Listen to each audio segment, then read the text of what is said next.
Hello दोस्तों, मैं राकेश आपको स्वागत करता हूँ राकेश इंस्टीट्यूट का कॉमर्स में। आज हमारा टॉपिक है इंडियन कॉन्ट्रैक्ट एक्ट 1872। ये टॉपिक सीएमए फाउंडेशन के लॉ का फर्स्ट चैप्टर है, इंडियन कॉन्ट्रैक्ट एक्ट 1872। इस चैप्टर में हम कॉन्ट्रैक्ट क्या, एग्रीमेंट क्या और बहुत सारे के डेफिनेशन जानेंगे और बहुत सारे के मीनिंग और उसके बारे में कुछ जानेंगे। ये हमारा फर्स्ट चैप्टर है, तो शुरू करते हैं। इंडियन कॉन्ट्रैक्ट एक्ट 1872 क्या है? दोस्तों देखिए, जब इंडियन कॉन्ट्रैक्ट एक्ट 1872 आया उसके पहले ये नाम नहीं था, मगर रूल एप्लीकेबल हो रहा था, जो कि इंग्लिश कॉमन लॉ के दौर एप्लीकेबल हो रहा था। देखिए, आपके बुक में है, Before enactment of Indian Contract Act 1872, the court in India used to apply English common law as suited to Indian conditions, customs and uses. Some difficulties were noticed in using English common law. जब English common law use हो रहा था तो उसमें कुछ difficulties आया। Difficulties आने के जब इंग्लिश कॉमन लॉ यूज़ हो रहा था तो उसमें कुछ डिफ़िकल्टीज हुआ कोई भी, इसलिए इंडियन कॉन्ट्रैक्ट एक्ट 1872 एप्लीकेबल किया गया। Accordingly, later the courts started deciding cases based on Hindu personal laws and Muslim personal laws. तो कोर्ट ने डिसाइड किया कि personal law and Muslim personal law applicable करे। देखिए, but the same were still not found fitted to address the business complication. Accordingly, separate Indian Contract Act 1872 was enacted. तो कुछ difficulties आया, इसीलिए इंडियन कॉन्ट्रैक्ट एक्ट 1872 एनेक्टमेंट किया गया। This act was based on English common law. ये Indian contract act English common law के base में है, को बेस करता है, which is to a large extent made of judicial proceeding. इस पैराग्राफ में कुछ नहीं है, समझो मेरी बात। इस पैराग्राफ में कुछ नहीं, यहाँ पर लिखा है इंडियन कॉन्ट्रैक्ट एक्ट 1872 जब आया तब क्यों आया, क्योंकि इंग्लिश कॉमन लॉ में कुछ डिफ़िकल्टीज आया, suited as to Indian condition, custom and usages के दो कुछ डिफ़िकल्टीज आया, इसलिए हमारे कोर्ट ने इंडियन कॉन्ट्रैक्ट एक्ट को एप्लीकेबल किया है। उसके बाद क्या है, देखो, the law relating to contract is contained in the Indian contract Act 1872। The act is originally enacted is divided into 4 parts. Indian contract Act को 4 भागों में बांटा गया है। देखिए, फर्स्ट है law relating to general principle. इसका सेक्शन 1 से लेकर 75 तक है। Then law relating to sale of goods, इसका सेक्शन 76 से लेकर 123 तक। Then law relating to special contract, इसका सेक्शन 124 से लेकर 238 तक। Then law relating to partnership business, इसका सेक्शन 239 से लेकर 266 तक। ये सब क्या है मैं बाद में बताऊंगा, समझे। अब हम जानेंगे डेफिनेशन ऑफ कॉन्ट्रैक्ट। आप अभी तक ये सिर्फ याद रखिए, इसका सेक्शंस और ये नेम। ये चारों याद रखिए। और क्यों आया इंडियन कॉन्ट्रैक्ट एक्ट, इतना ही याद रखिए। इसका डेफिनेशन ये सब क्या है मैं आपको बाद में समझाऊंगा। ओके।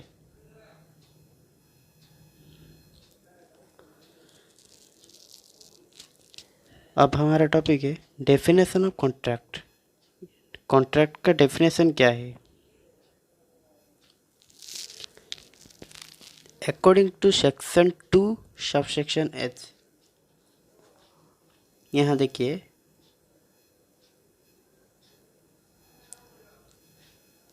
ये सब क्या है? ये सेक्शन है, सेक्शन 1 से लेकर 75 तक। ये 76 से लेकर 123 तक। ये 124 से लेकर 238।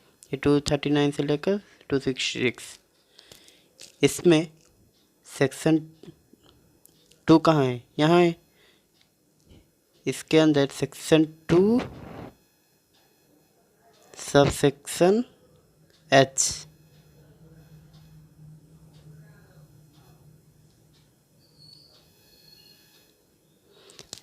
यहाँ सेक्शन 2 सब सेक्शन एच में लिखा है N agreement between 2 or more parties which is enforceable by law. अगर an agreement 2 or more parties में किया जाता है, वो एग्रीमेंट भी अगर एनफोर्सेबल लॉ के द्वारा होता है, वो लॉ उसे एनफोर्स करता है, उससे कॉन्ट्रैक्ट बोलते हैं। अगर कोई भी एग्रीमेंट दो पार्टी के अंदर होता है, अगर वो एग्रीमेंट को लॉ एनफोर्स करता है, उसे उसे कॉन्ट्रैक्ट बोलते हैं। कुछ बच्चे पूछेंगे सर हम एग्रीमेंट कॉन्ट्रैक्ट का मीनिंग तो आपने बताया, मगर एग्रीमेंट क्या है? एग्रीमेंट का मतलब क्या है? देखिए according to section 2 sub section B. ये क्या था? Section 2 sub section H. ये section 2 sub section B. Section 2 sub section B में है every promise and every set of promises forming the consideration for each other। अगर कोई भी promise होता है, अगर एक या दो, एक से एक तो नहीं हो सकता, अगर दो या ज़्यादा लोगों के बीच में कोई भी प्रॉमिस होता है, बिट फॉर्मिंग द कंसिडरेशन, कोई भी कंसिडरेशन लेकर फॉर ईच अदर। देखिए मैं आपको एक एग्जांपल लेके आपको समझाता हूँ।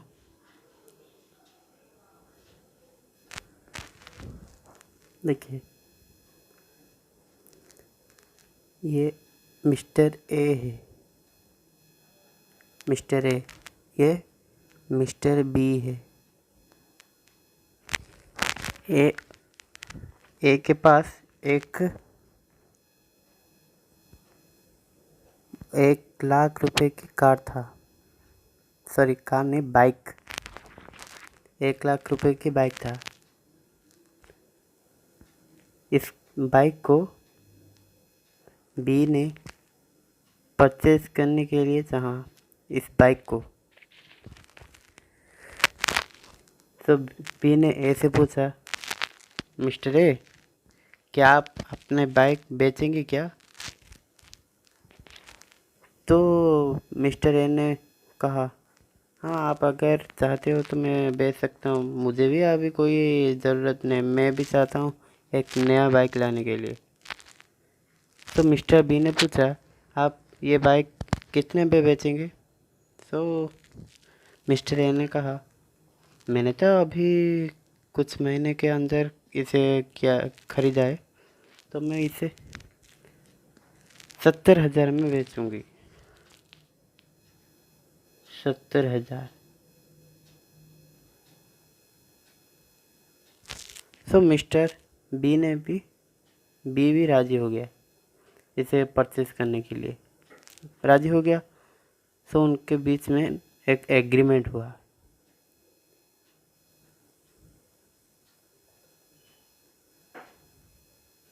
उनके बीच में एक एग्रीमेंट हुआ। इस एग्रीमेंट में दोनों ही mister A mister B sign किए, mister A and mister B sign किए। सो ये एग्रीमेंट लॉफुली हुआ। उन्होंने उस वकील बुलवाकर उसमें साइन करवाया और आप 70,000 देकर मिस्टर बी ने अपनी बाइक ले ली और मिस्टर ए ने अपने पैसे ले ली। सो उनके बीच में जो एग्रीमेंट हुआ था वो एग्रीमेंट लॉफुली हो गया। So this agreement is called contract. इसका डेफिनेशन क्या है? देखिए, कॉन्ट्रैक्ट का डेफिनेशन क्या है? N agreement between two or more parties. देखिए, an agreement between two or more parties which is enforceable by law. इसमें लॉ एनफोर्स करता है। ये टू और मोर पार्टी में हुआ ना, तो उससे कॉन्ट्रैक्ट बोलते हैं। और ये एग्रीमेंट भी है, उनके बीच में एग्रीमेंट भी हुआ ना, for consideration something in return. Consideration का मतलब है something in return. Mister A को अपना पैसा मिल गया बाइक के बदले और मिस्टर बी को पैसे के बदले बाइक मिल गया, तो उनके बीच में कंसिडरेशन हुआ ना, तो इसे ही एग्रीमेंट कहते हैं। I hope you are understand what I say. इसके बाद हमारा टॉपिक है will all agreement give right to a contract. क्या ऑल एग्रीमेंट कॉन्ट्रैक्ट हो सकते हैं? सो इसका आंसर है, क्या आंसर है? देखिए मैं समझाता हूँ।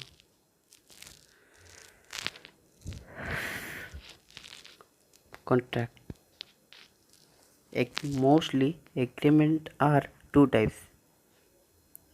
दो तरह के होते हैं एग्रीमेंट। फर्स्ट एग्रीमेंट इज, देखिए एग्रीमेंट कैन बी, एग्रीमेंट दो तरह के हैं। देखिए, सोशल एंड लीगल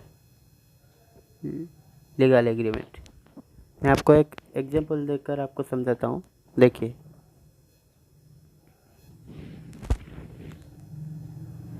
ये मिस्टर एक्स है और ये मिस्टर वाई है। इनके बीच में एक एग्रीमेंट हुआ। मिस्टर एक्स ने मिस्टर वाई को वाई से पूछा, मिस्टर वाई आप अगर कोई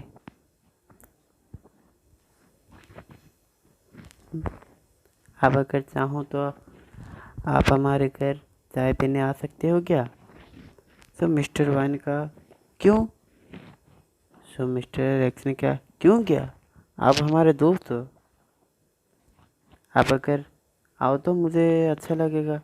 सो मिस्टर वाई ने कहा अच्छा आप बोलते हो तो ठीक है। सो मिस्टर वाई ने कहा मिस्टर एक्स, मैं तो अभी नहीं जा सकता, मैं अगर होगा तो रविवार को जाऊंगा।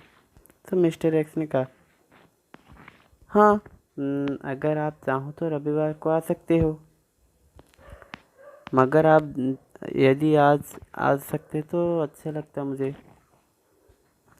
ओके, आपकी मर्जी, ठीक है।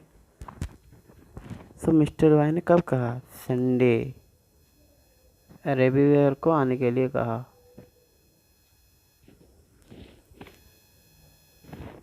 मिस्टर एक्स ने इंतज़ार किया, रविवार को मिस्टर वाई आएंगे, हमारे घर चाय नाश्ता करेंगे, कुछ हंसी मजाक करेंगे, दोस्त थे। सो मिस्टर वाई ने नहीं आया। सो मिस्टर एक्स ने जब उसको वाई को फ़ोन किया तो उसने अपनी मिस्टर एक्स की कॉल रिसीव नहीं किया। सो मिस्टर एक्स गुस्सा हो गए। उसके बाद उसके बाद के दिन या मंडे उन्होंने मिस्टर वाई से पूछा, भाई आप क्यों नहीं आए संडे के दिन, आपने बोला था। तो मिस्टर वाई ने कहा, भाई मुझे थोड़ा काम आ गया इसलिए मैं नहीं आ पाया, तो सॉरी। सो इस केस को लेकर मिस्टर एक्स कोर्ट में नहीं जा सकता कि मिस्टर वाई ने उनकी एग्रीमेंट का उल्लंघन किया, उसके एग्रीमेंट को तोड़ा।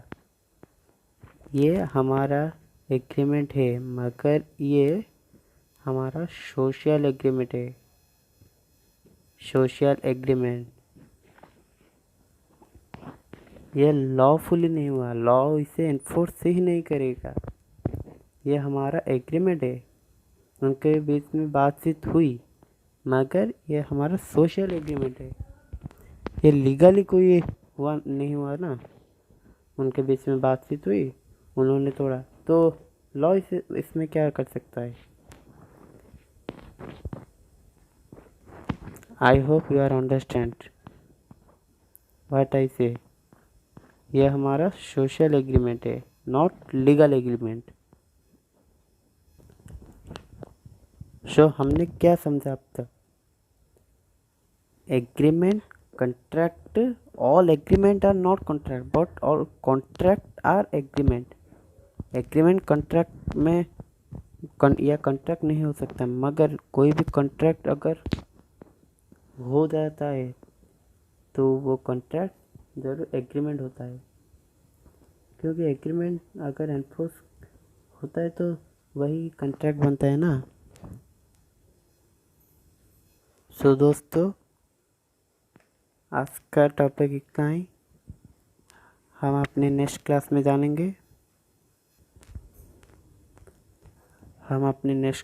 जानेंगे, ऑफर क्या है एंड कुछ डेफिनेशंस जानेंगे, और उस कॉन्ट्रैक्ट के एसेंशियल एलिमेंट्स के बारे में जानेंगे और बहुत कुछ जानेंगे। सो जो लोग हमारे चैनल पर नए हैं वो ज़रूर हमारे चैनल को सब्सक्राइब करें और पास में आया हुआ बेल आइकन को ज़रूर प्रेस करें। तो आज का टॉपिक इतना ही। सो दोस्तों, गुड बाय।